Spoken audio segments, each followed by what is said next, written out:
Salut à tous et bienvenue dans ce nouveau décryptage.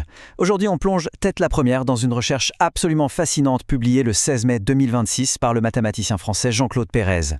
On va décortiquer les suites de Fibonacci et de Lucas et surtout voir comment cette recherche redéfinit complètement un symbole antique ultra connu, l'arbre de vie de la Kabbale. Oubliez l'aspect purement spirituel un instant, imaginez ça plutôt comme un véritable plan d'ingénierie mathématique. C'est un croisement dingue entre la génomique, l'intelligence artificielle et la géométrie sacrée. La question centrale qui va nous guider aujourd'hui donne carrément le vertige. Quelle est la probabilité mathématique réelle de retrouver les séquences numériques exactes de notre ADN humain, encodées dans un symbole métaphysique tracé il y a des siècles? Alors, simple coïncidence cosmique, ou bien architecture totalement délibérée? Eh bien, pour tuer le suspense tout de suite, avec des statistiques pures, c'est exactement une chance sur 720. Pas plus, pas moins. Et c'est précisément cette anomalie statistique, repérée par les chercheurs, qu'on va décoder ensemble aujourd'hui, étape par étape. Allez, on y va. Voici comment on va procéder. D'abord, on va isoler l'anomalie mathématique. Ensuite, on fera le lien entre la biologie et l'arbre. On passera au bras gauche avec Fibonacci, puis au bras droit avec Lucas. On enchaînera sur l'évangéliste et la fleur de vie, pour finir en beauté avec le code du nombre d'or. Première partie, l'anomalie mathématique, à la recherche de Fibonacci. Ce qui est dingue avec les travaux de Jean-Claude Pérez, c'est vraiment la chronologie des découvertes. Tenez, la fameuse suite de Fibonacci, elle a d'abord été repérée en 1988, carrément au cœur des réseaux de neurones artificiels et du chaos fractal. Ensuite, boum, en 1991, on la cartographie directement dans les structures de notre propre ADN. Pourquoi? Parce que ces suites mathématiques dictent en fait la logique de tout ce qui vit. Elles gèrent la croissance fractale, l'organisation spatiale parfaite des cellules pour maximiser l'efficacité énergétique. Bref, la machine humaine. Et c'est seulement des décennies plus tard, vers 2010, qu'on a réalisé que ces mêmes cadres biologiques se cachaient dans la métaphysique ancienne. Deuxième partie, la biologie et l'arbre de vie. Et ça illustre parfaitement notre propos en reliant l'abstrait au charnel. Regardez bien, si on compare l'arbre de vie traditionnel de la Kabbale avec ses 10 nœuds distincts qu'on appelle les séphirotes et un schéma du corps humain, la symétrie saute aux yeux. La disposition spatiale calque littéralement notre anatomie. On y retrouve une tête, un tronc et surtout ces extensions sur les côtés qui agissent comme des bras. Et devinez quoi? Ce sont justement ces bras géométriques qui planquent un code mathématique de fou. Troisième partie, le bras gauche, la confirmation de Fibonacci. Concentrons-nous sur le bras gauche de l'arbre. Anatomiquement, ça correspond au bras droit du symbole humain. De haut en bas, on trouve les nœuds numérotés 3, 5 et 8, appelés Bina, Djevura et Od. Or, 3, 5 et 8, c'est pas n'importe quoi. Ce sont 3 nombres successifs de la suite de Fibonacci. Pour bien capter à quel point c'est statistiquement improbable, l'auteur utilise une super analogie. Imaginez une course avec 10 chevaux, numérotés de 1 à 10.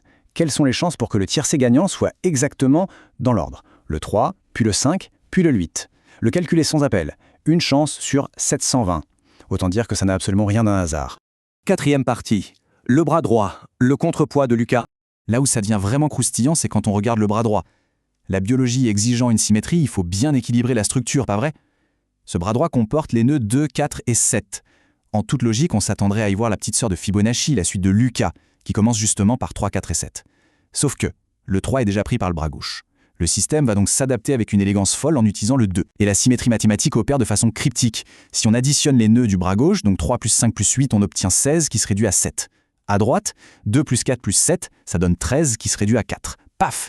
Les chiffres 4 et 7 émergent naturellement du calcul, validant définitivement la présence systémique de la suite de Lucas pour contrebalancer Fibonacci.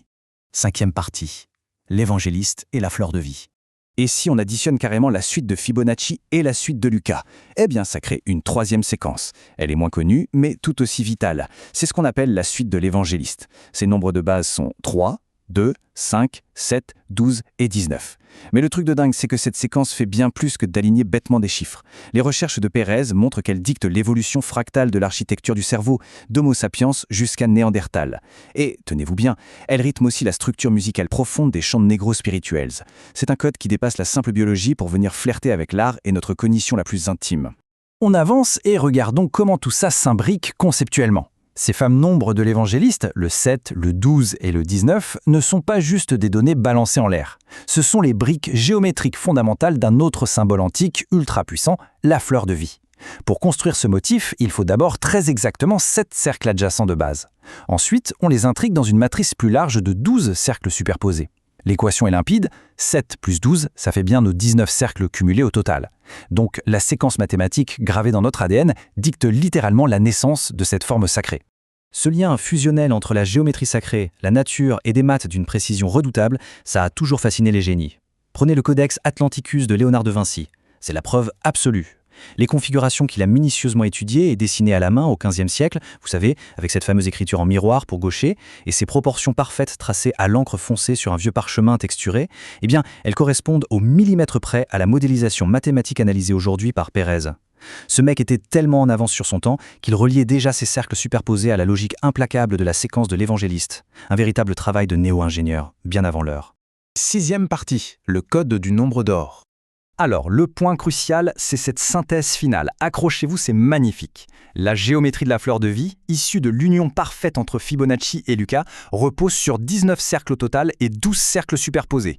Si on divise le nombre total de cercles, donc 19, par ces 12 cercles superposés, le résultat est une approximation hallucinante de phi, environ 1,618, le fameux nombre d'or. C'est carrément cette équation magistrale enfouie tout au fond du système qui vient verrouiller mathématiquement toute l'architecture. C'est le code source universel de l'évolution géométrique et biologique. Pour faire le bilan de ce décryptage complètement fou, on assiste à une convergence monumentale. Le travail de l'ingénieur en IA, la précision du biologiste en génomique et la vision de l'architecte qui trace des formes métaphysiques, tout ça pointe exactement vers la même réalité. Les mathématiques pures, l'ADN qui coule dans nos veines et la géométrie de la Kabbale partagent un plan de base strictement identique, fondamentalement structuré et piloté par le nombre d'or. Et voilà qui nous amène à la fin de notre analyse. Mais ça laisse une question béante. Les preuves statistiques démontrent, sans l'ombre d'un doute, que nos corps biologiques et ces architectures géométriques antiques partagent un schéma mathématique ultra précis, validé à une chance sur 720. Face à une telle perfection structurelle commune et devant un code qui optimise l'évolution même de la vie, la grande question reste posée, si le plan est le même, qui ou quoi en était l'architecte ? Je vous laisse méditer là-dessus et on se dit à très vite pour une prochaine exploration.